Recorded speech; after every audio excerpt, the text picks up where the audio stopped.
At 12:03 in the morning, my wife's best friend sent me a message that made my blood run cold. Meet me at the old community pool. Come alone. Don't wake Claire. For nearly a full minute, I stared at those words while my wife slept beside me, one hand curled beneath her cheek, unaware that the woman she trusted most had just asked her husband to meet in secret. I did not go. I did not reply. But before sunrise, another message appeared, and this one carried a photograph that changed everything I believed about my marriage. Before I tell you what was in that photograph, please like, comment, share, and subscribe to our channel if you believe in kindness, forgiveness, hope, and second chances, because what happened next taught me that the truth can break a family, but love, when it is brave enough, can also rebuild one. My name is Everett Cole, and until that message arrived, I believed my life was ordinary in the best possible way. Claire and I had been married for 11 years. We lived in a quiet neighborhood outside Portland, Oregon, in a pale blue house with a maple tree leaning over the driveway and a porch that Claire decorated differently for every season. We had an 8-year-old daughter named Maisie, whose laughter seemed to fill every room even when she was away at school. I worked as a structural engineer, and Claire taught art at a public elementary school. We were not wealthy, but we had built a life that felt steady, warm, and safe. At least, that was what I told myself. The truth was that something had shifted between us during the previous year. Claire had become quieter. She smiled less often. She sometimes stared through the kitchen window as though she were watching a life disappear beyond the glass. Whenever I asked what was wrong, she blamed exhaustion, school paperwork, or headaches. I accepted those explanations because I wanted them to be true. Her best friend, Laurel Bennett, had been part of our lives since before Claire and I married. Laurel was sharp, independent, and fiercely loyal. She worked as a physical therapist and had a way of noticing pain before anyone admitted they were hurting. She brought soup when Maisie had the flu, organized Claire's 40th birthday, and once drove 2 hours through heavy rain when our car broke down on the coast. I trusted Laurel because Claire trusted her. That was why the midnight message felt so wrong. It was not romantic, exactly, but secrecy has a language of its own, and every word seemed designed to make me suspicious. The second message, sent shortly before dawn, contained a photograph of Claire standing beside the old community pool in daylight. She was holding hands with a young boy I had never seen before. He looked about 13. Beneath the photograph, Laurel had written that I deserved to know why Claire had been meeting him there. I spent the rest of the early morning sitting at the kitchen table, watching the sky brighten behind the curtains. I wanted to wake Claire and demand an explanation, but fear held me still. The boy had Claire's eyes. That was the detail I could not escape. The same gray-green color, the same slight tilt at the outer corners, the same serious expression she wore when trying not to cry. By 7, Claire came downstairs in her robe and found me staring at my phone. She asked whether something was wrong. I looked at her, searching for guilt, but all I saw was weariness. I told her I had slept badly. The lie tasted bitter. She kissed my forehead, poured coffee, and began packing Maisie's lunch as if our lives had not already cracked open. At 8:30, after Claire and Maisie left for school, Laurel called. I almost ignored her, but anger answered for me. She apologized for the messages and admitted that asking me to meet at midnight had been reckless. She had been frightened and emotional, she said, and she had wanted to speak somewhere Claire would not overhear. When I asked who the boy was, Laurel went silent. Then she said his name was Rowan and that he would be at the community pool at noon. She urged me to come, promising that no one intended to betray Claire or destroy our marriage. Her words only deepened my fear. I drove to work but could not enter the building. Instead, I sat in my car with both hands gripping the steering wheel, replaying every unexplained absence, every distracted look. Every afternoon Claire claimed she was staying late at school. The old community pool had closed 3 years earlier after a newer recreation center opened across town. The property was waiting to be renovated into apartments, but the outdoor courtyard remained accessible through a side gate used by maintenance crews. When I arrived shortly before noon, sunlight flashed across the drained concrete basin. Weeds grew through cracks near the diving board, and faded lane markers peeled beneath the empty depth. Laurel stood near the shallow end with Rowan beside her. He was thin, pale, and visibly nervous. When he looked at me, the resemblance to Claire struck even harder. For one terrible second, I believed the simplest and most devastating explanation. Claire had a son she had hidden from me. Laurel saw the accusation in my face and immediately told me Rowan was not Claire's child. He was her nephew. Claire had a younger sister named Bethany, a sister I had never heard mentioned during 11 years of marriage. Bethany had died 3 months earlier after a long struggle with addiction and heart disease. Rowan had entered temporary foster care because his father had disappeared years before. Claire had learned of Bethany's death through Laurel, who had been contacted by a hospital social worker after finding her name in Bethany's emergency records. Since then, Claire had been meeting Rowan in secret, trying to understand whether she could become his legal guardian. The revelation did not bring relief. It brought a different kind of pain. I looked at Rowan, who stood staring into the empty pool with his shoulders folded inward, as if he had learned to make himself smaller whenever adults discussed his future. I asked Laurel why Claire had never told me she had a sister. Laurel explained that Claire and Bethany had grown up in a home ruled by fear. Their father drank heavily, their mother disappeared for days at a time, and Claire, the older sister, became Bethany's protector. When Claire left for college, 17-year-old Bethany begged to go with her.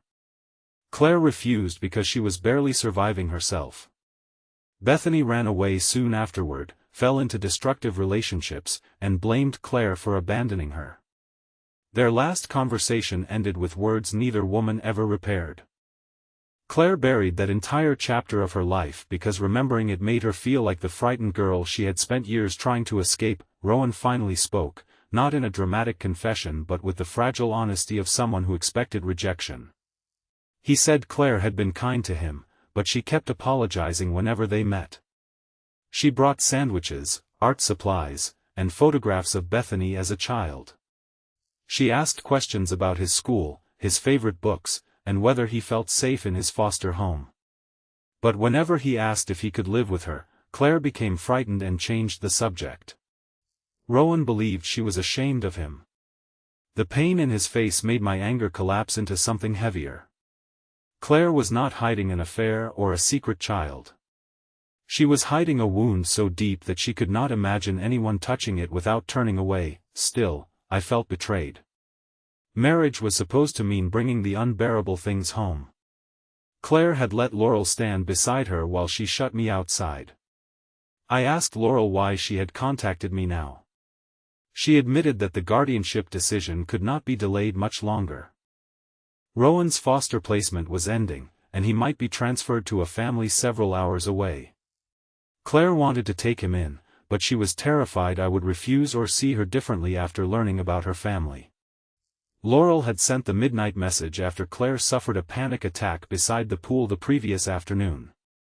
She believed secrecy was harming everyone, especially Rowan. That I left without knowing what I would do. At home, I found Claire's sketchbook on the dining table beneath a stack of school papers. I had seen her carry it for months, but I had never opened it. That day, I did. Page after page contained drawings of two sisters standing beside a public swimming pool. In one drawing, they were children sharing a towel. In another, teenage Claire stood on the pool deck while Bethany floated alone in dark water. Near the back, Claire had drawn Rowan sitting at the edge of the drained pool, his feet dangling above emptiness. Beneath the image, she had written that she had failed one child already and was afraid love would not make her brave enough to save another. When Claire came home that afternoon, I was waiting in the living room with the sketchbook and Laurel's photograph on the coffee table. The moment she saw them, all the color left her face. She sat down slowly, as if her knees could no longer support her. For several minutes, she could not look at me. Then the truth poured out, not neatly, but in broken fragments shaped by shame. She told me about hiding Bethany in a closet during their father's rages, stealing food when their mother vanished, and spending childhood afternoons at the community pool because it was the only place they felt safe. She told me about leaving for college with one suitcase and promising to return for Bethany, then failing to do it. She confessed that when Bethany called years later asking for money, Claire refused because she feared enabling her addiction. Bethany told her she was heartless. Claire hung up. They never spoke again. That I wanted to comfort her, but I also needed her to understand what the secrecy had done. I told her that she had not protected me from her past, she had denied me the chance to stand beside her. I admitted that finding out from Laurel made me feel like a stranger in my own marriage. Claire did not defend herself.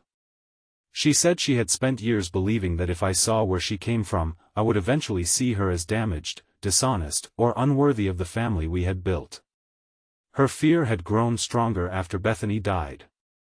She wanted to bring Rowan home, but every time she imagined asking me, she heard her father's voice telling her that people always leave when life becomes difficult. Maisie came home from an afternoon activity while we were still sitting in the living room. We wiped our faces and tried to act normal, but children recognize sorrow even when adults hide it behind steady voices. She climbed between us and asked whether our family was breaking. Claire began crying again. I held them both, and in that moment I realized the decision before us was not only about Rowan. It was about what kind of family we wanted to become when love stopped being comfortable. The next day, under a bright morning sky, Claire and I went together to meet Rowan at the pool. He stood near the gate with a backpack at his feet, prepared, perhaps, for another goodbye. Claire walked toward him slowly. She did not make promises she could not guarantee. She told him that she had been afraid, that her fear was not his fault, and that she wanted to know him not as a responsibility inherited from tragedy but as her sister's son and as his own person. I told Rowan that I was still learning the truth and that becoming a family would take time, honesty, and patience. But I also told him that no child should have to stand beside an empty pool wondering whether anyone would choose him. The guardianship process was not simple. There were home visits, interviews, legal documents, background checks, and difficult conversations with Maisie.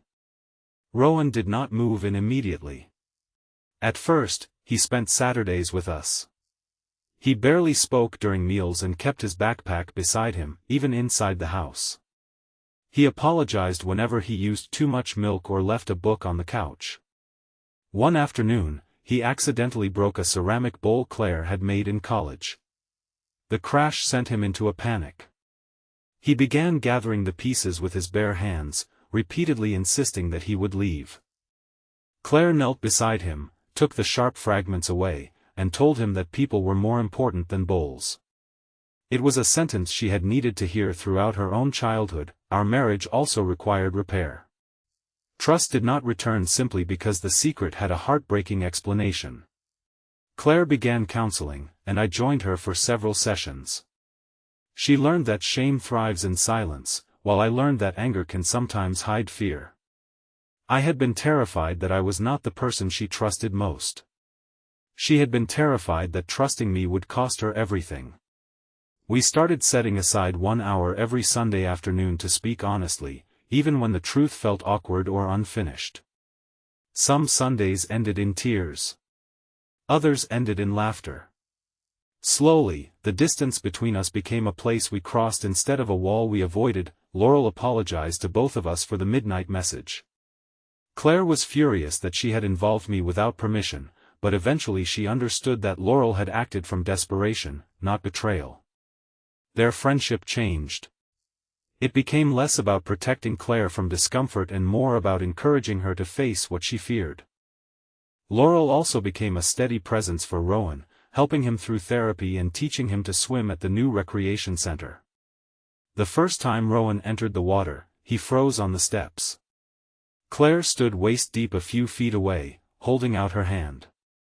She did not pull him. She waited. After several minutes, he moved toward her on his own. 6 months later, the court approved permanent guardianship. The hearing took place on a clear afternoon.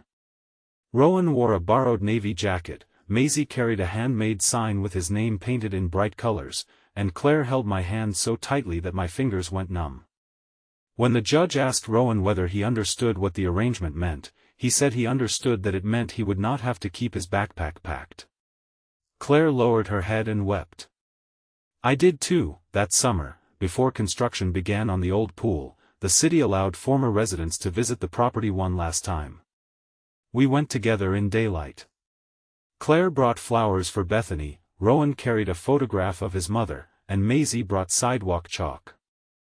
At the bottom of the drained pool, the children drew a house, 4 figures, a maple tree, and a 5th figure standing nearby beneath a bright yellow sun. Rowan said the 5th figure was his mother, close enough to see that he was safe. Claire stood above the drawing with tears on her face, but there was peace in them now. She finally understood that loving Rowan could not change Bethany's past, yet it could prevent grief from having the final word. Before we left, Claire took my hand and apologized once more for keeping the truth from me. I told her forgiveness did not mean pretending the secrecy had not hurt. It meant choosing to build something honest from what remained. Rowan heard me and quietly said he hoped families could forgive more than once, because he expected he would make mistakes. Maisie told him that everyone in our house already did. We laughed, and the sound echoed against the empty concrete walls until the place that had held so many painful memories felt, for one brief moment, full again. Please leave a meaningful comment about what you believe makes someone a true family: blood, honesty, forgiveness, or the courage to stay when life becomes difficult. Your words may help someone who is carrying a secret, grieving a broken relationship, or wondering whether they still deserve a place to belong. That if this story touched your heart, please like this video, leave a meaningful comment, share it with someone who needs hope today, and subscribe to our channel so you never miss another emotional journey. The message that arrived at midnight could have destroyed my marriage, but instead it exposed the fear that had been quietly destroying it for years. I never expected my wife's best friend to lead me to an abandoned pool, a frightened boy, and a hidden chapter of Claire's life. I never expected anger to become understanding, or betrayal to become a doorway toward healing. Most of all, I never expected our family to grow because of a truth we were all afraid to face. But that is what hope sometimes looks like. It does not erase the empty places. It teaches us to fill them with honesty, patience, and the brave decision to remain.